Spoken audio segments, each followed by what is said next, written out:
Ibidem Abogados. 25 años al servicio de las empresas y los emprendedores ilicitanos. Registramos y defendemos marcas, invenciones y diseños. Protegemos la reputación de las empresas. Analizamos la legalidad de las decisiones estratégicas. Luchamos contra el espionaje industrial. Ibidem Abogados. 25 años protegiendo el talento. Los profesionales de Galsan Consultores ayudamos a nuestros clientes a superar los desafíos cotidianos y a planificar el crecimiento futuro. Contamos con un equipo multidisciplinar en los ámbitos del derecho y la economía para cubrir todas las necesidades de la empresa. Aportamos soluciones eficaces a los clientes para facilitarles la gestión de sus empresas y el logro de sus objetivos. En Galsan Consultores te ayudamos a crecer. Saludos, ¿qué tal? Bienvenidos a su casa, bienvenidos a Teleelch. Este mes volvemos a hacer un debate económico para hablar de algunas de las cuestiones que preocupan y mucho a las empresas de nuestro país y sobre todo de nuestra provincia. Vamos a hablar de una serie de cuestiones como la financiación de esas empresas, si la banca está facilitando ese préstamo de dinero, también otras cuestiones como las cláusulas suelo, la crisis catalana, si está afectando y de qué manera a la economía. En este sentido también hablaremos sobre el cambio de sede del Sabadell aquí a Alicante y qué repercusiones va a tener eso en nuestra provincia. Enseguida trataremos de todos estos temas y muchos más con los 4 expertos que tenemos hoy aquí en el debate, en el análisis, que sin más, para no perder tiempo, paso ya a presentarles. A mi derecha contamos con la presencia de Enrique Martín, socio director de Ibidem Abogados, que ya ha estado con nosotros en varias ocasiones. Enrique, bienvenido de nuevo a tu casa. Pues a continuación tenemos a la derecha de Enrique a Vicente Bernabeu. Vicente es profesional de la banca, seguro que nos vas a aportar un punto de vista muy interesante sobre todas estas cuestiones que estaba planteando al inicio. Bienvenido. Gracias. A mi izquierda nos acompaña también, bien lo conocen ustedes, Pedro Algarra. Pedro es socio director de Galsan Consultores, también estuvo con nosotros en 2 ocasiones y le damos de nuevo la bienvenida para analizar estos asuntos. Pedro. Muchas gracias, Daniel, encantado de estar aquí otra vez.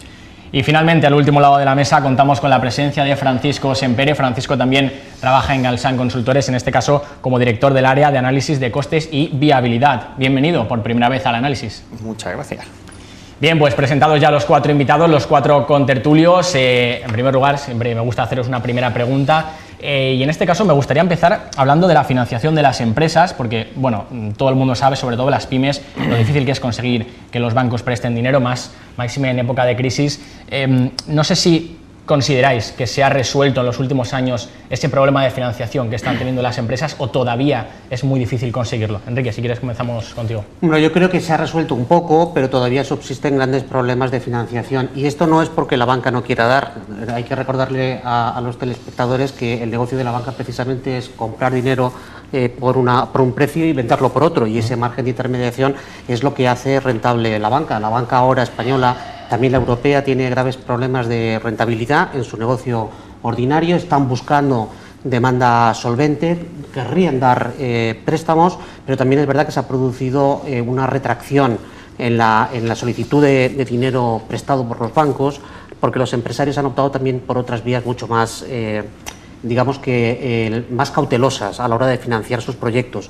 Y por otro lado, también hay que decirlo, es que el modelo de la banca es un modelo que ha quedado claramente obsoleto. Antes era un director de una sucursal el que analizaba el riesgo de un cliente, ahora todo va a una central de riesgos lejana y esas centrales de riesgos no favorecen que fluya el dinero. Yo creo que el modelo de negocio de los bancos tiene que cambiar por completo. En este sentido, no sé si coincidirá Vicente, se ha perdido un poco la cercanía con los clientes. Estoy totalmente de acuerdo. Además, yo, en primera persona lo he vivido. Es decir, yo recuerdo hace 12, 13 años que el director tenía atribuciones, podía decidir y normalmente eran atribuciones de un nivel alto, suficiente para atender un porcentaje muy alto de la pyme de nuestro entorno y con esa capacidad de decisión y con la cercanía que tenías con el cliente, pues podías ayudar bastante. A día de hoy todo eso se ha perdido. Primero vino la crisis, nos quitaron las atribuciones y cambio de modelo. Ahora Basilea II, que es unas normativas que Europa está imponiendo, pues hace que estos poderes de decisión se tomen por sistemas informáticos con unas variables que hacen que determinadas empresas tengan mayor acceso o menor acceso. Eso no depende ya de nosotros, eso depende de otras variables, de un balance que esté con unos números adecuados para poder dar esa concesión. Esto no ayuda no ha ayudado nada a la pyme. Pues enseguida, pero dinero sí que hay. Dinero, ese problema que había Enseguida vamos a profundizar en este aspecto. Primero quiero conocer la opinión de Pedro Agarre. Imagino que coincidirás con el análisis que acaban de hacer nuestros invitados. No exactamente tanto. Yo creo que el problema de la financiación sí que se ha resuelto en gran parte si lo comparamos lógicamente con hace 4 o 5 años, cuando la banca tenía unos propios problemas internos de su propia estructura, de saber si se quedaban o no se quedaban. Ahora tenemos una banca, entiendo, que más solvente, con más capitalización, donde tiene recursos, mucho más recursos para ofrecer a los clientes, con lo cual yo creo que es un buen momento para endeudarse por parte de los propios empresarios y por los propios ciudadanos, siempre y cuando, evidentemente, los proyectos de inversión sean interesantes. Francisco, Fran, ¿crees que es un buen momento para endeudarse, como dice Pedro? Sí, creo que es un buen momento. A colación de lo que han comentado tanto Enrique como Vicente, tienen parte de razón, pero yo lo veo desde otro prisma. Es decir, la crisis, la falta de solvencia, el incremento alarmante de la morosidad ha hecho que se regule. Basilea ha regulado, hay una presión, a lo mejor igual ahora excesiva, hay excesiva regulación. Pero yo veo una parte positiva, el que se tenga en cuenta los balances, el que ya llevemos un año en el cual los profesionales que nos dedicamos a analizar esas empresas para poder solicitar crédito a las entidades, ya tenemos el informe PYME, con lo cual sabemos más o menos, es decir, qué piensa una central de balances acerca de ellos, es decir, y el modelo que decía Enrique antiguo, pues quizá ahora lo hemos dejado, no, esto es como el péndulo de la historia, hemos pasado de que el director lo decidía todo, todo la central de riesgo, y quizá pues hay que llegar a un punto intermedio, depende del tamaño de la pyme también. ¿Y en qué punto nos encontramos ahora mismo? O sea, estoy totalmente de acuerdo con lo que dice Fran, es decir, no todo el problema viene por esto, ¿no? Porque teníamos capacidad de decisión y ahora era necesario. O sea, no puede ser que un director tuviera también la capacidad para decidir. Eso se ha solucionado y en este momento, Pedro también tenía razón en el sentido de que no estamos donde estábamos antes. Ahora se da mucho más crédito que hace unos años porque se han solucionado los problemas que tenía la banca. Porque la banca tiene solvencia. A día de hoy tenemos solvencia, se tiene capacidad de acceder a los mercados mayoristas, con lo cual la materia prima la tenemos, buscamos a quién dársela. Correcto. Entonces, en ese momento es cuando esta nueva regulación hace que vamos a encontrar a estos clientes. Yo noto cierta diferencia entre los clientes pequeños con balances en el día a día. Yo hablo del día a día. Los clientes pequeños que no tienen esos balances, no tienen esas garantías que a día de hoy tampoco trabajamos con garantías, es decir, trabajamos miramos la capacidad de devolución. ¿Cuál sería un poco el perfil del cliente? Es decir, que pide préstamos. Las pequeñas empresas, como sabemos, las pequeñas y medianas son la inmensa mayoría de las que trabajan y siguen quejándose de esas dificultades, de esas trabas a la hora de obtener dinero por parte de las entidades bancarias. No sé si esto se ha solucionado, se sigue con ese problema. Desde mi punto de vista, las pymes que están bien organizadas, bien estructuradas, no están teniendo problemas prácticamente ninguna, todo lo contrario. Los bancos nos estamos peleando por ellas, les estamos excediéndonos en la concesión de riesgos. Yo veo que su pool bancario se va ampliando, todos quieren entrar, sin embargo, la diferencia está en las otras, las que empiezan, las que no tienen garantías, las que sus balances son típicos balances de una empresita pequeña de Elche que no crece, ¿no? Que no está bien estructurado, y nosotros no tenemos capacidad para poder conceder ahí riesgo. Enrique. Bueno, por lo pronto, porque puede haber gente que no sepa lo que es Basilea, es que los bancos están sometidos a una regulación que les obligan a provisionar enormes cantidades de dinero, lo cual pues va en detrimento también de su fondo de maniobra. Quiero también denunciar una actitud del lado izquierdo de la mesa que dice que no está de acuerdo con el lado derecho y sin embargo dice exactamente lo mismo que nosotros. Lo digo porque yo tampoco voy a estar de acuerdo con vosotros, pero voy a decir exactamente lo mismo. Yo quiero aportar un punto de vista distinto al debate, y es que es verdad que la banca española ha hecho un gran esfuerzo. Probablemente ahora la banca española es la más solvente que tiene Europa. España también pagó por muchos otros países. Seguramente la banca alemana estaba peor que la española, la francesa, la italiana, no te quiero decir, pero en fin, lo pagamos nosotros. Ahora tenemos bancos muy saneados, que son todos sistémicos. Un problema en el Banco de Santander es sistémico, pero me refiero a nivel mundial, no europeo. Y ahora, a pesar de que es verdad que la praxis bancaria ha sido profundamente desacertada y muchas veces inmoral en algunas de las cláusulas de sus contratos y esto lo hemos defendido siempre, lo cierto es que hay que intentar defender el derecho de la banca a tener márgenes solventes para que el negocio sea viable. Recordemos que la banca no es más que el sistema de venas que llevan la sangre de un lado a otro. Si la banca no distribuye el dinero, el país se colapsa. La banca es un mal necesario o un bien innecesario. Hablábamos de que las entidades están saneadas, pero bueno, ¿a costa de qué? Porque se han reducido muchas de las oficinas, han habido, en fin, ha habido concentración. Han habido concentración. Y la concentración no es buena. Exactamente. ¿Cuáles han sido un poco los inconvenientes a costa de qué se han saneado las entidades bancarias? ¿A costa de perder puestos de trabajo? ¿A costa de qué? Bueno, una cosa es que haya solvencia. Pregunta difícil. Una pregunta complicada, sí. Es decir, evidentemente, el negocio de la banca tenía muchos problemas y ha tenido distintos problemas. Es decir, ha pasado por una falta importante de margen, ¿no? Es decir, si queremos que los tipos bajen, ¿no? Y la financiación sea barata, al final no hay margen para el banco. Y como bien dice Enrique, las entidades no son ONGs, ¿no? Son entidades privadas y por lo tanto necesitan tener beneficios para hacer fuerte también su balance para poder volver a dar créditos. Entonces, tenemos un exceso, una baja rentabilidad. Ha habido un problema con los activos de esos bancos. Es decir, bueno, estaban lastrados sus balances, independientemente de que sus balances contables no dieran unas pérdidas X porque estaban aplicando provisiones de periodos anteriores, pues la realidad es que la banca estaba perdiendo dinero. Si pierdes dinero y no tienes margen, pues el futuro es bastante malo. A través del Banco Malo, a través del Banco Central Europeo, con las inyecciones de liquidez y demás, digamos, lo que ha puesto a la banca española, pues Enrique, en una buena posición. Esa posición hace que fluya el crédito. Ahora, el crédito, lo que ya no va a fluir es como fluía. El crédito ya no va por garantías personales, por conocer a Pepito. El crédito se ha profesionalizado. Entonces, como dice Vicente, la información financiera de nuestras empresas hoy en día es mucho más importante que si tengo 3 fincas o tengo... Correcto. Eso es lo que tiene que tener clara la pyme y los empresarios. Es muy importante aportar, cuando uno va a solicitar crédito, no solo el importe que quiere, hay que aportar información adicional.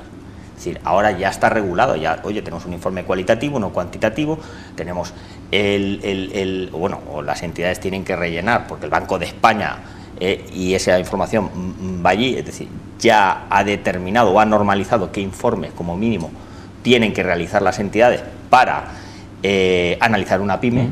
Para conceder, en definitiva, claro, yo lo describiría como transparencia, es decir, yo ya sé, como profesional, si viene un cliente a decirme quiero esto, yo ya sé cómo me va a mirar el banco, qué me va a analizar y ya sé... ¿Y consideráis, por ejemplo, Pedro, que los requisitos que se exigen a los clientes son demasiado estrictos? ¿No hay flexibilidad en función del proyecto que se presente? Como he dicho al principio, pienso que el problema de la falta de financiación ya no existe, lo que tienen que seguir... Sin embargo, sí que hay quejas de muchas pymes de que no consiguen el dinero de los bancos. Nadie se queja. Es decir, no es todo tan... Yo creo que hay estudios por ahí que hablan de que más de las 2/3 partes de los peticionarios de crédito están satisfechos. Luego hay un tercio que evidentemente no está satisfecho, pero eso es normal. Es decir, si tú tienes una empresa que no tiene ningún proyecto de inversión claro, que no tiene capacidad de retorno para devolver a la entidad financiera, evidentemente no lo van a prestar. Lógicamente, lo que hablamos es decir, ya lo han comentado el profesional de la banca y mi compañero también lo ha comentado, es decir, que tienes que tener un proyecto claro, que tiene rentabilidad para ti como peticionario del préstamo, que tiene un interés si eres un cliente particular, es decir, que necesito esta casa o esta vivienda por este motivo y lo puedo devolver. Pues precisamente por lo que dice Pedro Enrique, muchas veces, no sé si lo has escuchado tú, pero para que te den dinero tienes que demostrar que no lo necesitas. Bueno, eso suele ser verdad y también es verdad que tu posición negociadora con el banco es mayor cuanto más le debes, que son las paradojas siempre en la negociación bancaria. Bueno, yo quiero decir que tenemos dos problemas que hay que poner sobre la mesa. El primero es que este es un país con una economía extremadamente bancarizada. El dinero se obtiene esencialmente de los bancos en un 70%. Solo hay que darse cuenta de las ratios o de los racionales de Estados Unidos, en el que la mayoría del dinero que se mueve para financiar empresas no es bancario.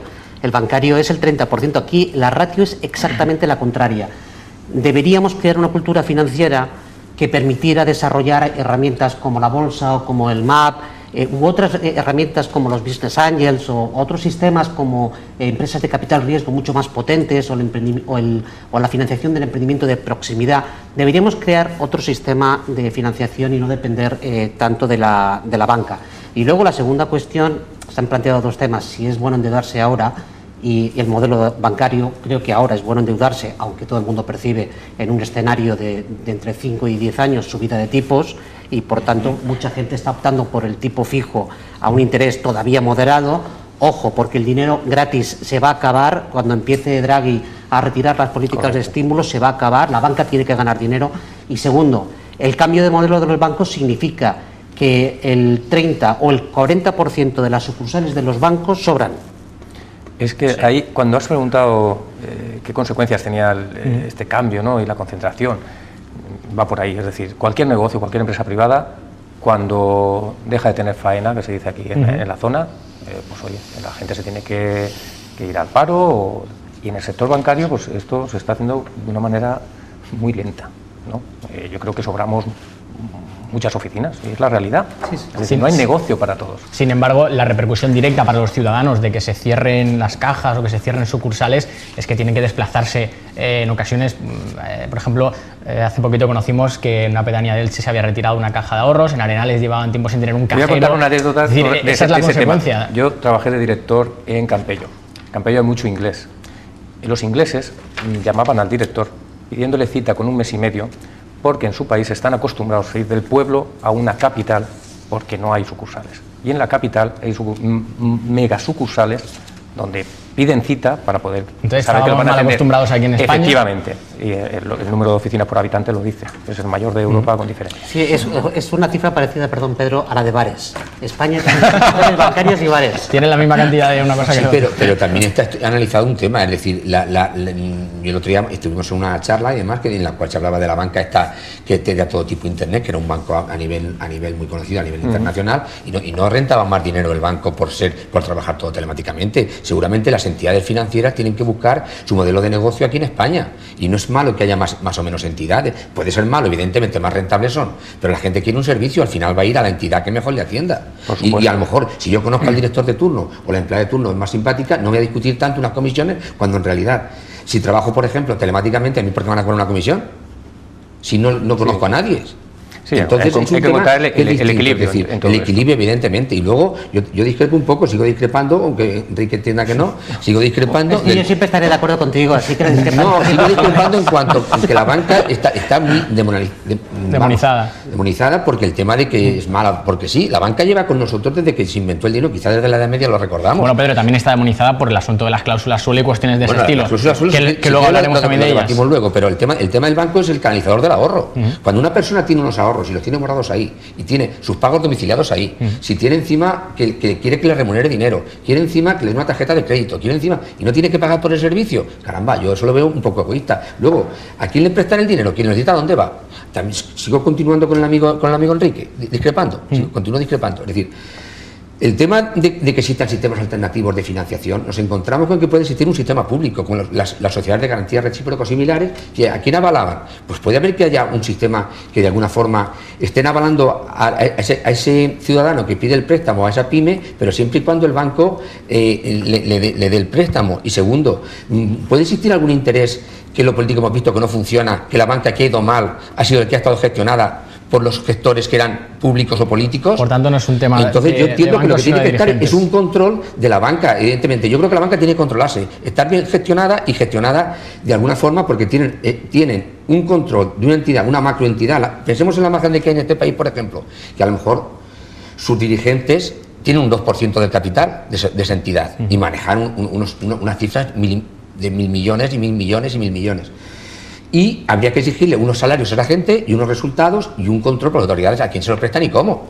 Y luego, en lo que decía también, de que si existieran bancos estos generosos, de gente que preste dinero, capital riesgo y demás, yo veo intereses que pueden ser leoninos y que abusen porque no son de mercado, prestándole a cuanto más interesado, o el interesado sea más desgraciado, menos le darán. Entonces estaremos que la gente que tenga dinero tendrá super ofertas de préstamos y los pobres pues les harán los intereses leoninos. Enseguida vamos con Fran, pero primero por alusiones por Enrique. Por alusiones. Ha pasado mi amigo Pedro a decir que los bancos son buenos y los inversores privados somos todos unos ambiciosos, unos usureros. Con matices. Que, efectivamente, digamos que los bancos tienen problemas de gobierno corporativo, habrá inversores privados con un sentido de la ética u otra. Pero lo importante es que al principio de esta charla Yo he declarado abiertamente que les estamos castigando demasiado a la banca y que la banca ya no se merece, la española no se merece ese castigo, porque no podemos seguir destruyendo la dignidad o la reputación de unas instituciones que son necesarias para la economía. Y además creo que es muy racional pensar que en el mix de financiación de las empresas los bancos ocupan una cuota excesiva y que habría que buscar otra forma de financiación. Esto lo he pensado mucho. Vamos primero con Fran, sí, y enseguida con Vicente, perdona. Voy anotando. Pero si no va a discrepar conmigo, que no hable. Si no, le quito el turno. Vamos con Fran, adelante. Vamos a ver. El apalancamiento de las empresas que hablabais, pues sí, ha sido excesivo y ha sido uno de los problemas que incluso se ha legislado a nivel fiscal, y de ahí la reserva de capitalización, porque es necesario que las empresas se capitalicen y que su financiación venga también vía recursos propios, ¿no? Vale. Luego, el problema de la concentración, si no le dejamos ganar dinero a la banca, implicará que todas las entidades sean de riesgo sistémico. Si las entidades son de riesgo sistémico, no podemos dejarlas caer. ¿Qué significa para los espectadores que sean de riesgo sistémico? Bueno, que si cae un banco de estos, el efecto... Vamos a aclararlo para la gente que no... Sí, vamos a ver, la crisis se inició, ¿no? La banca americana, o el gobierno americano deja caer un banco. Sí. El efecto dominó hace que entre en crisis todo el sistema y que prácticamente... Sí, está claro, Fran, es decir, no se puede dejar caer un banco, pero el problema es que también tiene que tener unas consecuencias el que ese banco haya hecho según qué cosas mal. Sí, pero vamos por partes. Es decir, tú, si dejas caer Bankia, seguramente el Fondo de Garantía de Depósitos no va a cubrir ni la totalidad clientes, ni mucho menos. De los clientes con menos de 100.000 euros. Con lo cual hay un problema social. Entonces, bueno, el Estado tiene que intervenir. Y tendrá que intervenir porque si no es peor para los ciudadanos. Al final... No hay banca pública, pero estamos creando una banca pública, si todos los bancos son de riesgo sistémico. Ahora mismo Bankia es uno de los bancos, junto con el Santander, más fiables, por así decirlo. Más fiables. Más seguros. Más seguros. Yo creo que prácticamente todos los bancos, es decir... Todo porque mucha gente puede tener esa percepción de que al estar rescatado por el gobierno no hay ningún problema con sus ahorros y que no tiene por qué tener peligro. Ese puede ser el pensamiento de muchas personas. Es lo que se oye por la calle. Vamos a ver, hay solvencia, hay recuperación económica, está cayendo la morosidad. Esa es la tranquilidad. El Banco Popular pasó el estrés test en marzo y luego en junio cayó. Es decir, porque tenía un problema de inmovilizados, es un problema de solvencia. Es un problema de solvencia, entonces es un tema. El otro tema, respecto al modelo de la banca, la digitalización tiene que ser necesaria. ¿Por qué? Porque se han reducido los márgenes, con lo cual no podemos generar coste adicional, no podemos asumir determinados costes, pero coincido con Pedro completamente, es que hay que hacer un mix.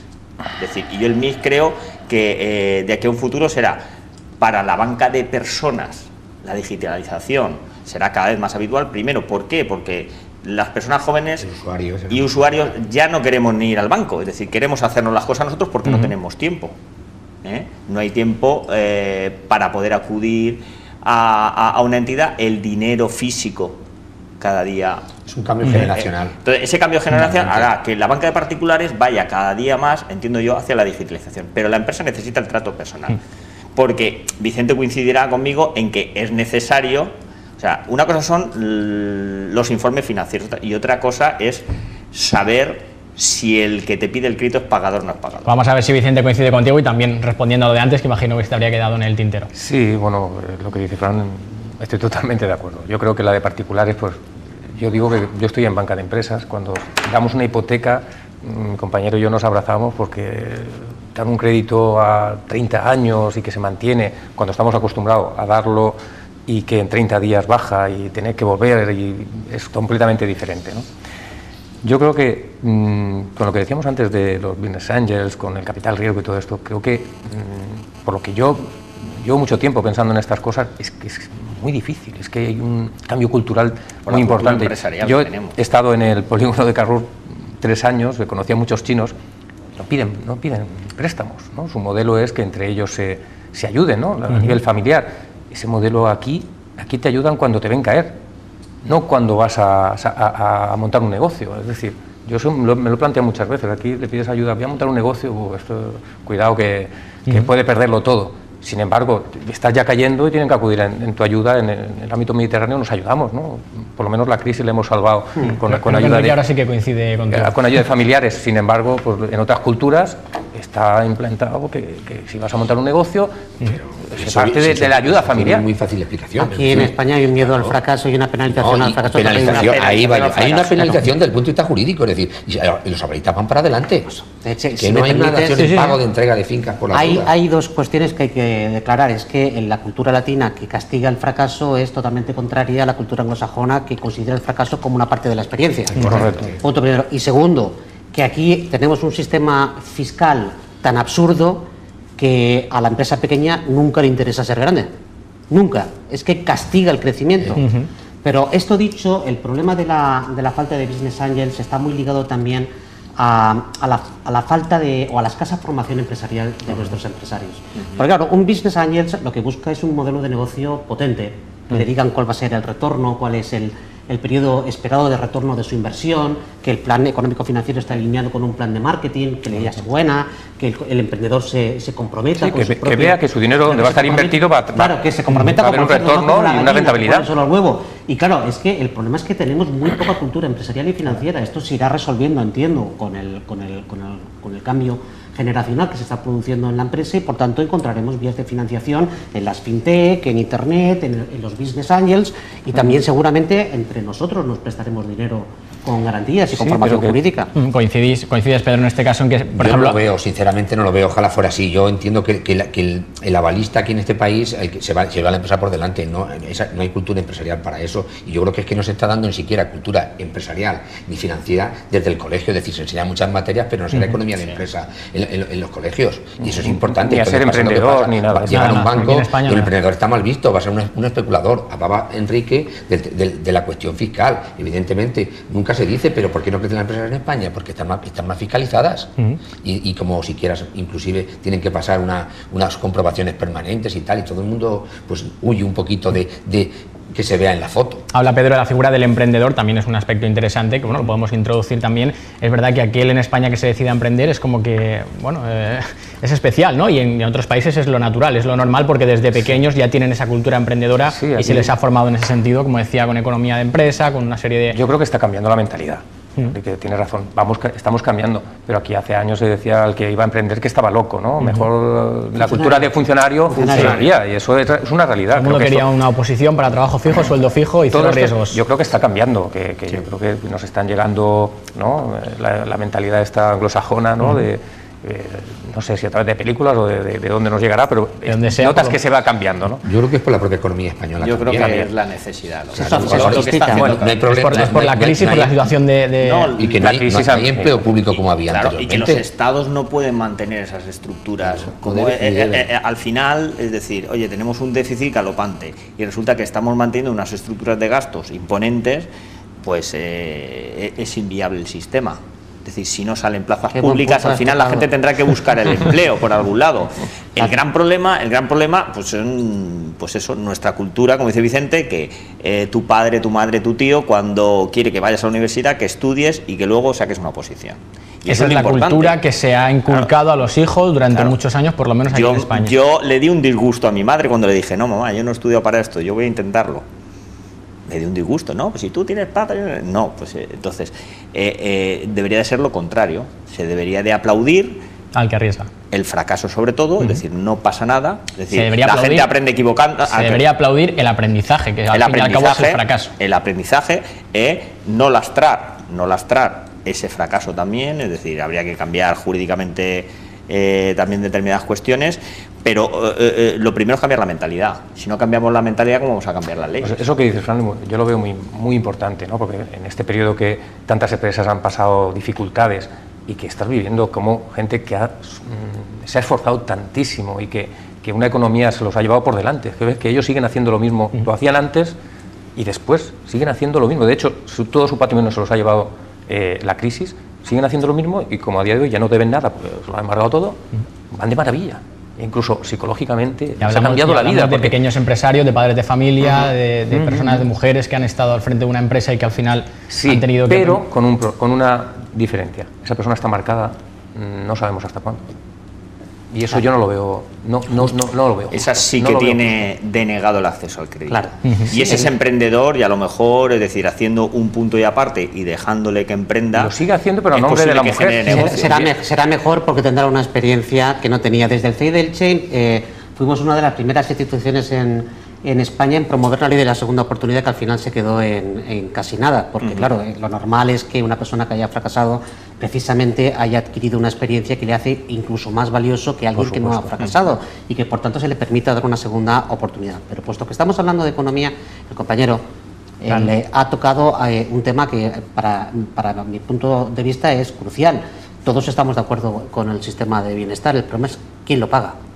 Nadie va a decir que está a favor de los recortes en sanidad, en dependencia, en educación. Tendría que ser el tío más inmoral o más cruel de la faz de la tierra. Pero la pregunta es que no se puede quedar uno en el territorio naif de que quiero más bienestar. El problema es cómo lo pagas y quién lo pagas.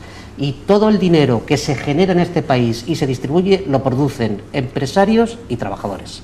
Y si no hay empresarios, no hay dinero. No es que no vaya a haber banca, es que no hay país, porque el Estado no puede subvenir a las necesidades de servicios de todos los ciudadanos. Por tanto, es necesario que cambiemos la cultura de nuestras escuelas y de nuestras universidades. En un debate aquí en esta misma casa yo decía que no estaba en absoluto de acuerdo con la calidad de las universidades alicantinas, ilicitanas y españolas, y dijeron que bueno, les sentó mal, pero lo que quería decir realmente es que no estoy de acuerdo con que no tengan un enfoque a mercado. Porque que salgan estudiantes de la Universidad Miguel Hernández, de la Universidad de Alicante, que solo quieren ser funcionarios, que se premie solo el copy-pega de trabajos doctorales o las patentes que no se transfieren al mercado, y que el deseo íntimo de todo estudiante siga siendo el de ser funcionario y no empresario, que no incorporen la opción de ser empresario entre sus muchas opciones de vida, es un fracaso colectivo. Por cierto, Enrique, permíteme que un minutito acabas de mencionar a la entidad que has dirigido durante 8 años, el CEI de Elche, y a la que no vas a seguir dirigiendo porque has anunciado esta misma semana que no te presentas a la reelección. Coméntanos brevemente por qué y un poco el balance de esta etapa tan... 8 años es suficiente, hay que abrir las puertas, las ventanas, hay gente con mucha capacidad, tanta o más que yo para dirigir el CEI, y los españoles, que somos un pueblo sencillo y refranero, tenemos uno muy adecuado. A rey muerto, rey puesto. Otro vendrá que dirija el CEI mejor de lo que yo lo hice. Pues veremos cuáles son los candidatos para dirigir el CEI de Elche. Lo sabremos seguramente en las próximas semanas quién tiene interés. Yo ya lo sé, pero no te lo voy a decir. Bueno, yo sí que lo sé, pero tampoco lo vamos a decir. Vamos a dejar que se presenten ellos cuando llegue el momento oportuno. A raíz de lo que comentábamos antes, a propósito de la banca española, hace 5 años, según la agencia Standard & Poor's, como todos sabéis, la banca española era una de las peores, estábamos a la cola de Europa, éramos el patito feo, ¿no? ¿Qué ha pasado para que en estos 5 años todo el mundo desee invertir en España y estemos a la cabeza casi, ¿no?, por decirlo así, en cuanto a interés de los inversores? Pedro. Pues yo creo que es lo que ya lo hemos comentado. Yo pienso que es por los ajustes que ha hecho la banca española en cuanto a la reducción de entidades. Y aquí hemos reducido casi un 60% el número de entidades, con lo cual da una imagen de mayor solvencia, de mayor capitalización, con lo cual eso da confianza en los analistas internacionales como esta que has mencionado tú. Eso hace pues que en comparación con el resto de países del occidente europeo, incluso anglosajón, ellos se han reducido quizás en 1/3, con lo cual todavía quedan demasiado número de entidades, y eso hace que sean mejor miradas las españolas. ¿Y esa reducción de entidades, Vicente, ha sido la única causa de que la banca haya remontado? ¿Ha sido tan brutal la crisis en España que se han tenido que tomar medidas drásticas y eso ha servido para impulsar a la banca? Yo creo que sí.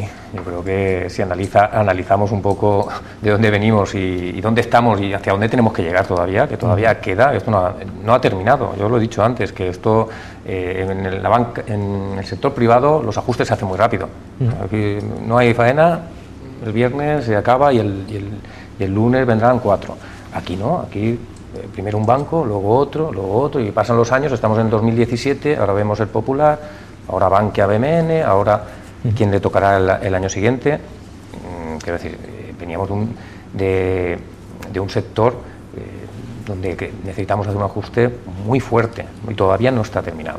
Entonces, a partir de ese ajuste que se se ha hecho muchísimo más fuerte que en el resto de Europa, porque estamos oyendo casos en Italia, estamos oyendo, pero realmente te puedes analizar Alemania, por ejemplo, y yo no tengo información de que haya habido ni la mitad de lo que nos está pasando a nosotros, y no me creo que allí no estén teniendo también problemas. Tienen cajas de ahorros. Correcto. Deutsche Bank que tampoco sí, lo que pasa es que tienen a Merkel, que no, pero aquí tiene sí, políticamente mayor capacidad drástico, porque generalmente, claro, cuando uno tiene un problema grave, es cuando se le interviene, digamos, de manera íntegra de arriba hacia abajo. Entonces España tenía un problema grave. Sí, el inmobiliario. No es lo mismo romperse un brazo que tener un cáncer de pulmón. El diagnóstico y la intervención tienen que ser radicalmente... Cuando tú entras al médico y resulta que, bueno, voy a hacerme un chequeo, pero yo he padecido un cáncer, pues seguramente el chequeo será exhaustivo. Entonces, cuando el chequeo es exhaustivo, si resulta que tienes colesterol, te lo sacarán, y si tienes, yo qué sé, triglicéridos, pues también te lo van a sacar todo. Y aquí, con España se hizo eso. Los test de estrés, pues seguramente incidirían en muchas más cuestiones, serían más laxos en determinados países donde, bueno, se piensa que la economía va mejor y que por lo tanto no va a haber un problema. Entonces, el Banco Central Europeo supongo que incidiría mucho más en la banca española. La banca española se ha saneado, y luego sí que es verdad que el país entra en tasas de crecimiento. Eso también ayuda, evidentemente. Es decir, vale, tú puedes mejorar, pero si no hay negocio, seguirás estando mal. No peor, pero mal. Vamos a hablar, Fran, si te parece, para no quedarnos sin tiempo. Uno de los bancos que también sin duda pasaría ese test de estrés sería el Sabadell. Precisamente ahora se ha venido aquí a Alicante para tener su sede fiscal, y me gustaría que me dieseis vuestro punto de vista. ¿Qué supone que un banco como el Sabadell esté en Alicante? ¿Qué repercusiones va a tener para nuestra economía? Y imagino que esto no va a ser a corto plazo, se va a quedar muchos años. Él no hablará porque es un competidor, pero bueno, puede dar su punto de vista también.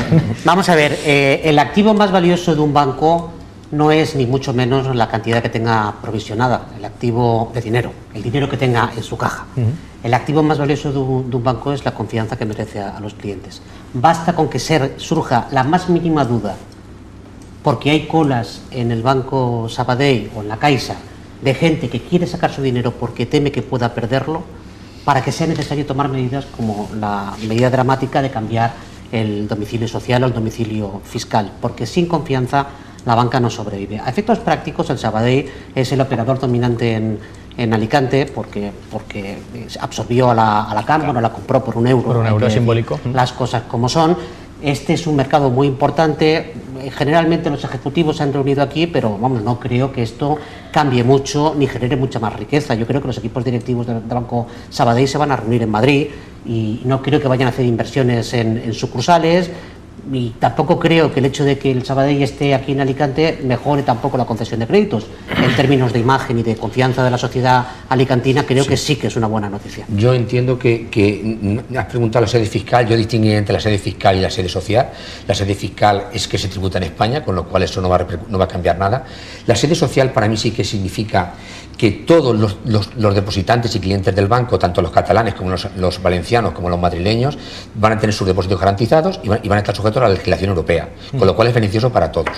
Yo entiendo que venir a Alicante, un consejo de administración de un banco de primer nivel a nivel nacional, que esté la sede en Alicante, donde todos vamos, lo conocemos, y esté en la planta sexta, y esté relacionándose con profesionales de banca, como el amigo Vicente u otros, va a hacer que el director general o el presidente del banco conozca a un tal Vicente que va por allí y tenga posibilidad de promocionarse un directivo de banca. Vicente no es de Banco Sabadell, pero yo creo que va a ser muy positivo para la provincia de Alicante, porque vamos a tener directivos a nivel nacional dentro de poco, que no va a ser solamente catalanes, sino que serán alicantinos o valencianos o murcianos de la zona. Eso yo creo que va a ser así. Lógicamente van a tributar también el impuesto de actos jurídicos documentados, con lo cual se van a quedar aquí los impuestos, y lógicamente los notarios. Que tenga la suerte el notario de turno, que le caigan todas las escrituras de poderes del Banco Sabadell, bueno, ese hombre va a una fiesta muy grande. Yo creo que es muy importante, y la satisfacción moral para los alicantinos va a ser decir, caramba, como alicantino, saber que nuestra primera entidad financiera de la provincia, que es la Caja de Ahorros del Mediterráneo, ahora tenemos Banco Sabadell aquí, para mí es una satisfacción moral. Lo importante es que se quede. Fran. Yo estoy de acuerdo con Pedro, es decir, operativamente no va a cambiar nada, es decir, bueno, ¿va a haber más concesión de crédito en la provincia? Pues no creo, evidentemente. Sí he dicho además que sobre todo en la PYME se tiene que profesionalizar, ¿no? Y cada vez tenemos que estar más pendientes de lo que son nuestros flujos de caja, o los flujos de caja, mejor dicho, que generan nuestras empresas. Es decir, ahora con la evolución del tiempo veremos si realmente los servicios centrales trasladan más gente, más equipo aquí. Que eso sería lo importante. Luego es importante, desde mi punto de vista, a efectos publicitarios, que sea Alicante la sede. Es decir, ¿por qué? Porque le da notoriedad a la ciudad y a la provincia. Vicente. Sí, bueno, ya lo habéis dicho todo, pero para mí lo importante es que los centros de decisión estén cerca. Sí. Mi experiencia. Correcto. Es decir, cuando se fue a la CAM, para mí, no siendo profesional que trabaja en esa entidad, perdimos mucho. Porque yo lo que he vivido en banca es que cuanto más cerca tengamos la persona que toma decisiones y conozca a Enrique, conozca a Pedro y conozca a Fran, o me conozca a mí, mejor se toman las decisiones para nuestros intereses. Pues precisamente el Sabadell es una, en este caso un banco, pero es una de las empresas que se marcharon de Cataluña, y junto al Sabadell 2.500, no sé cuántas van ya, 2.600, 2.700, el flujo es continuo. ¿Esta situación tiene que preocupar a los empresarios, en este caso catalanes, o es algo que concierne a todo el país en su conjunto, el que las empresas estén marchando? Insisto, ¿es algo que deberíamos preocuparnos nosotros, solamente atañe a Cataluña, el hecho de que se hayan marchado las empresas? Si me permites que yo solo sea el más osado, marco la pauta para que los demás puedan ser más moderados, incluso que puedan decir que discrepan de mí, algo que les coloca muy bien, muy confortablemente en el diálogo. Bueno, vamos a ver, la crisis política que vive España es una crisis de Estado.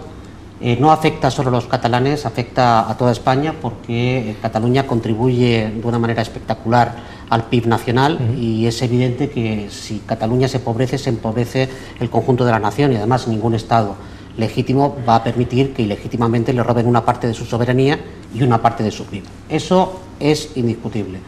De ahí a generar una política de boicots hay un trecho enorme. El boicot no solo es injusto, es antipatriótico y es inmoral, porque cuando boicoteas a una empresa catalana estás boicoteando a todos los proveedores de productos y servicios que son componentes intermedios de los productos que se entregan al mercado por empresas catalanas, y porque cuando castigas a una empresa catalana estás castigando a compatriotas.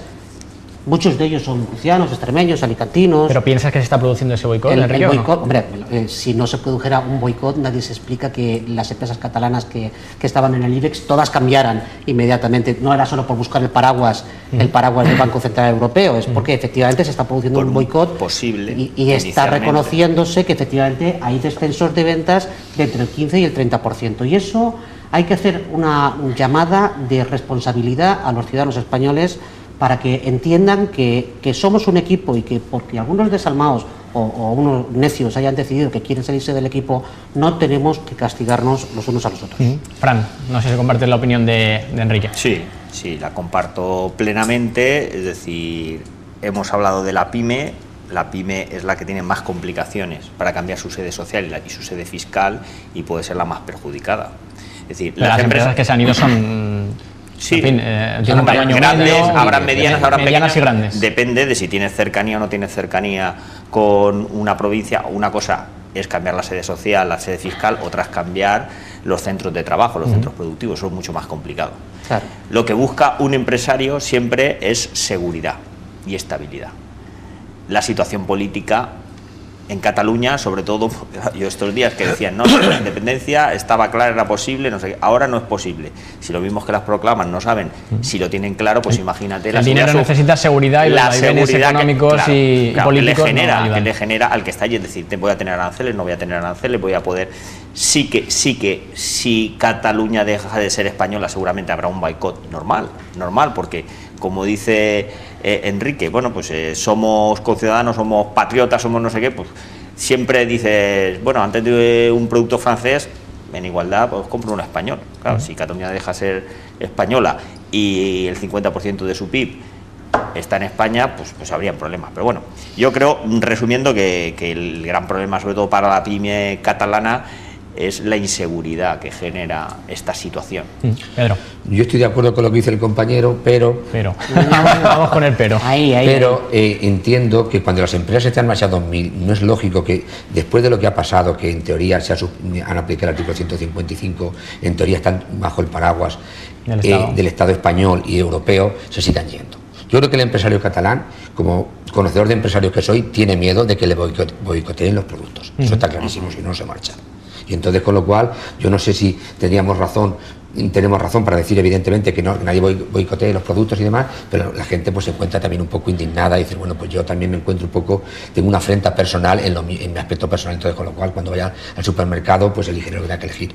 Yo también suscribo que los productos catalanes son españoles y tienen sus proveedores a nivel nacional, con lo cual, pero sí que entiendo que los empresarios catalanes se marchan de Cataluña porque tienen miedo al boicot de sus productos y no se van las pymes de 1 millón de euros, se van empresas, yo creo que de más de 10 millones de euros. Vicente. Sí, no, sí, ya está dicho todo. Aquí lo único, pues, que Pedro ha dicho algo de lo que es el sentimiento, ¿no? De que ahí ya se está hablando de un tema de sentimientos y claro, en esta otra parte también se habla ya del tema de sentimientos, cuando ya en un principio la gente sacaba el dinero de las cuentas de las entidades porque tenía miedo a que sus ahorros peligraran, ¿no? Corralito, que se llama. Claro, pero cuando ya 5 días más tarde te decían, pues me da igual, ahora lo saco porque decías, uy, esto ya es un problema bastante más grave. Yo creo que ha hecho una llamada de que bastante sensata. ¿Qué papel deberían tener los políticos en general, todos, para tranquilizar un poco a esas empresas en esta difícil buscar el bienestar de los ciudadanos? Sí, ellos son los encargados de encontrar el diálogo. Y no lo están haciendo. No, yo creo que necesitamos una generación no de políticos, sino de estadistas, gente que piense más allá del periodo de 4 años que dura una legislatura. Hay que llegar a un nuevo pacto constitucional. Yo no estoy en absoluto convencido de que ese pacto constitucional deba ser necesariamente en el sentido que piden los independentistas, de tener más libertad, porque seguramente es la región autónoma con más grado de libertad que existe en el mundo, seguramente no, es la región autónoma con más libertad, pero es necesario un nuevo pacto de otra generación. Las constituciones no son eternas, excepto la americana, que con sucesivas enmiendas fue cambiándose. La Constitución española puede cambiarse sin ningún tipo de drama, y yo creo que hay que hacer un esfuerzo, porque no soy tan cínico de pensar que la única víscera sensible del ser humano es la cartera, pero la cartera debe ser también una parte de nuestro razonamiento, sobre todo los que somos padres, madres, empresarios y tenemos gente bajo nuestra responsabilidad. Los sentimientos están muy bien, pero con sentimientos no se come. Y el problema es que las legislaturas, corrijo también un poquito, no son 4 años, son 2. Uno mientras llego y me posiciono, y cuando falta otro ya estoy pensando a ver en si la le siguiente, voy a salir. O sea, son el segundo y el tercer año. Menos de 2 años. Estamos ya luego un año y medio. Me gustaría hablar en estos últimos minutos de programa, no me quiero quedar sin tiempo, de un asunto importante y que también afectará seguro a muchos espectadores, que es el asunto de las cláusulas suelo, también relacionadas con la banca. Se están empezando a devolver, eso está generando muchos litigios. ¿Cuáles son un poco los perjuicios para la banca de esa devolución, por otra parte legítima, porque Europa ha obligado a devolverlas, de las cláusulas suelo? ¿Qué pensáis? Yo como abogado lo tengo claro, es que los bancos estaban imponiendo condiciones abusivas y estaban metiendo productos financieros tan complejos que era necesario ser premio Nobel de Economía para entenderlo, multidivisas, permutas ligadas a evolución de acciones. Eso era moral, tú, Enrique, que hablas muchas veces de la moralidad. Eso es completamente inmoral, pero más allá de la moral, como jurista, es que es ilícito, ha sido declarado ilícito y ahora las entidades tienen la obligación de devolver ese dinero, lo cual es un grave quebranto en sus balances, y muchas de ellas están optando por litigar hasta el final porque han hecho una relación cálculo coste-beneficio y les interesa prolongar 5 o 6 años un expediente y pagarle los 6 años. Y claro, esto yo creo que aquí el Estado tendría que haber sido un poco más proactivo, e igual que se cuidó de sanear la banca española, y esto se ha producido, tenía que haberse cuidado de que la banca devolviera a los ciudadanos que en su día fueron expoliados injustamente. Pedro. Yo entiendo que la litigiosidad, yo distinguiría otra parte de las cláusulas suelo también, es decir, la litigiosidad en España está rondando el 9% de las cuentas resultados de los créditos que conceden las entidades. Eso es muy alto, debería estar en la mitad.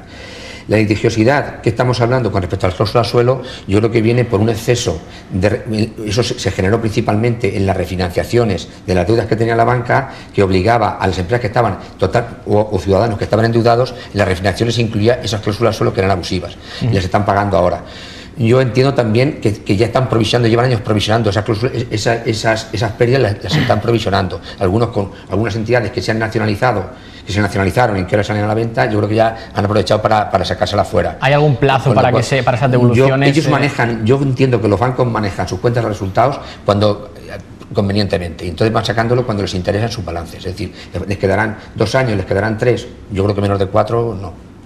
Vamos con Vicente. Ellos lo han dicho y efectivamente es así. Si los jueces han determinado que son cláusulas que no son legales y que hay que devolver dinero, los bancos lo tienen totalmente provisionado. El tema es lo que se está diciendo. En el balance interesa este ¿Pagar año. ahora o dentro de 3 años? No estoy diciendo nada que... Al final, eso es público. El perjuicio es para la persona que está afectada por la cláusula suelo y que no se devuelve. Creo que todos pensábamos que con la última legislación que salió, pensábamos que iba a ser un tema que se solucionaría mucho más rápido, pero la verdad es que... No ha sido así porque los juzgados están colapsados. Efectivamente. Entonces, pero, claro.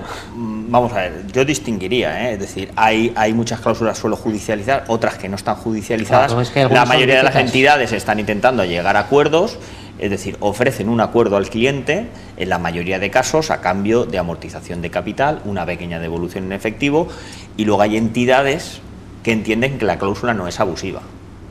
Es decir, hay entidades, ¿por qué?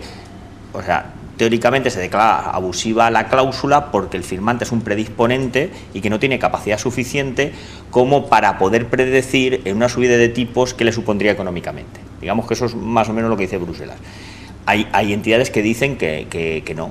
Esa cláusula se negoció, en el momento que se negoció, ¿me entiendes? Tú dejas de ser predisponente. La banca puede decir lo que quiera, pero en la negociación entre la banca y una señora o un señor hay una asimetría de información y de poder de negociación absolutamente abrumadora, que permite a la banca imponer modelos estándar, modelos de adhesión, en el que el particular no puede negociar, y además con una política de transparencia informativa mínima que lleva a engaño a los consumidores. Que no estoy de acuerdo con lo que están diciendo, o sea, cómo están resolviendo esas cláusulas solo. Estoy diciendo lo que me encuentro yo en el día a día. Sí, no es evidentemente, es decir, ¿cuándo aparecen las cláusulas suelo? Cuando teóricamente la curva de tipos va a ir hacia abajo. Eso sí que lo prevé el banco. Claro. La persona, o sea, y de hecho, es decir, esto afecta a consumidores, a empresas, ¿no? Las cláusulas suelos de las empresas siguen siendo válidas. Los abogados, Enrique, me imagino que en los últimos meses pues han tenido que ponerse al día, más aún por la gran cantidad de personas que habrán acudido. Vamos a decirlo claro, ¿se ha hecho negocio con las cláusulas suelo? Bueno, algunos bufetes sí que se han especializado y salen en televisión. Nosotros en concreto no nos gusta ese negocio bancario porque nosotros somos sastres jurídicos, nos dedicamos a hacer trajes a medida. Nos gustan los problemas complejos en los que ganamos honorarios razonables. Las pequeñas reclamaciones contra la banca ya no son un negocio, lo fueron al principio y ya no. Vicente, ¿tú consideras que los bancos sí que han podido, los abogados han podido beneficiarse de este problema que ha afectado a tantas personas? Bueno, pues es una fuente de ingreso, pero vamos, no todos. Se ve en publicidad y tal, pues que sí que se ve que ha habido bufetes que han elegido esa opción pues para captar muchos clientes.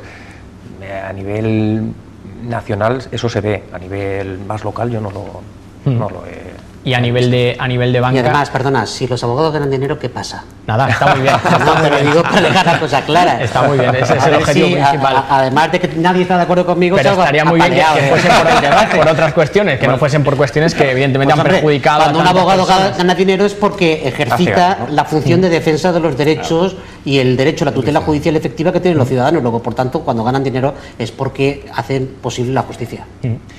Ha quedado claro. Enrique, nos hemos quedado sin tiempo, como nos pasa siempre. Os doy las gracias a los cuatro. Hemos tratado muchísimos temas, los hemos intentado condensar de la mejor manera posible para que, sobre todo, los espectadores, ustedes, entiendan un poco más estas cuestiones que a veces parece que se nos escapan, ¿no? Porque siempre se utiliza un lenguaje muy técnico y nosotros, en esta ocasión, hemos querido tratarlo para que pues, estén un poco más al tanto de esa actualidad económica. Como saben, cada mes aquí en el análisis hablamos de aspectos que tienen que ver con la economía y las finanzas. Lo dicho, os doy las gracias a los cuatro por haber estado aquí con nosotros, Enrique, Vicente, Pedro y Fran, aquí en el análisis, hablando de estas cuestiones, y nosotros, como siempre hago, les recuerdo que pueden volver a ver este programa, si lo desean, en nuestra página web teleelch.es. Volveremos la semana que viene con un nuevo tema de actualidad. Ya les adelanto que hablaremos del tren, del ferrocarril, de esas conexiones con el aeropuerto que parece que no llegan, esas reuniones que se están produciendo con el Ministerio, y tendremos aquí a 4 personas expertas para hablar de estas cuestiones que también son importantes para nuestra provincia. Muchas gracias y nos vemos la próxima semana aquí en el análisis.